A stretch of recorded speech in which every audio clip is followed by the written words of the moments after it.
মেঘনা, পদ্মা আর ডাকাতিয়া নদীর পলিমাটিতে এবার সোনালী স্বপ্নের চাষ। চাঁদপুরের চরাঞ্চল ও মাঠজুড়ে দোল খাচ্ছে পাটের সবুজ গাছ। অনুকূল আবহাওয়া আর কৃষি বিভাগের পরামর্শে চলতি মৌসুমে পাটের বাম্পার ফলন হয়েছে। তবে উৎপাদন খরচ বেড়ে যাওয়ায় ন্যায্য মূল্য পাওয়া নিয়ে দুশ্চিন্তায় কৃষকরা। চাঁদপুরের ৮ উপজেলায় এবার ৩,৩৯১ হেক্টর জমিতে পাটের আবাদ হয়েছে। কোথাও চলছে পাট কাটা, কোথাও জাগ দেওয়া, আবার কোথাও পাট ছাড়ানোর কাজে ব্যস্ত কৃষকরা বলছেন এবার পাটের ফলন ও আঁশের মান দুটোই ভালো হয়েছে। তবে সার, বীজ, লাঙল ও শ্রমিকের মজুরি বেড়ে যাওয়ায় উৎপাদন খরচও বেড়েছে। ফলে বাজারে ন্যায্য মূল্য না পেয়ে লোকসানের আশঙ্কা করছেন তারা।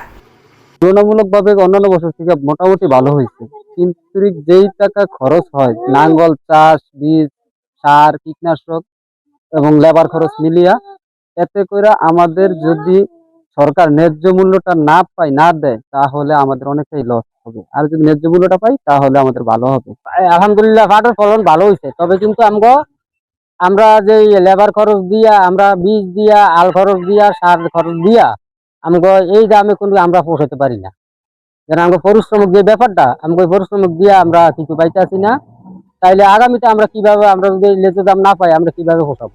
এদিকে কৃষি বিভাগ বলছে অনুকূল আবহাওয়া, নিয়মিত পরিচর্যা, প্রশিক্ষণ ও পরামর্শের কারণে এবার পাটের ফলন ভালো হয়েছে।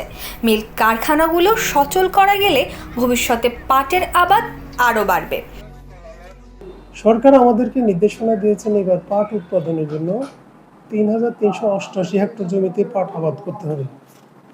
তা আমরা কৃষকদেরকে বিভিন্ন পরামর্শ এবং উদ্বুদ্ধকরণের মাধ্যমে আমরা আরও একটু বেশি অর্জন করতে সক্ষম হয়েছি। ৩,৩৯১ হেক্টর জমিতে পাট আবাদ করতে সক্ষম হয়েছি। এবার সুবিধা ছিল ধাপে ধাপে বৃষ্টি, আবার পাট পত্তনের সময়ও বৃষ্টি, পানির কোনো সমস্যা ছিল না। পাট উৎপাদন খরচটা তাদের তুলনামূলক কমছে। সরকার যদি পুরাতন কারখানাগুলি চালু করে তাহলে মোটামুটি কৃষক আসবে, উদ্যোক্তা সৃষ্টি হবে, এটা একটা লাভজনক ফসল। জেলা কৃষি অফিসের তথ্য অনুযায়ী চলতি মৌসুমে পাট উৎপাদনের লক্ষ্যমাত্রা ছিল ৩,৮৮৮ হেক্টর জমি, আর এর বিপরীতে আবাদ হয়েছে ৩,৩৯১ হেক্টর জমিতে। ফলনে কৃষকের মুখে হাসি ফুটলেও সেই হাসি কতটা স্থায়ী হবে তা নির্ভর করছে পাটের বাজার দরের উপর।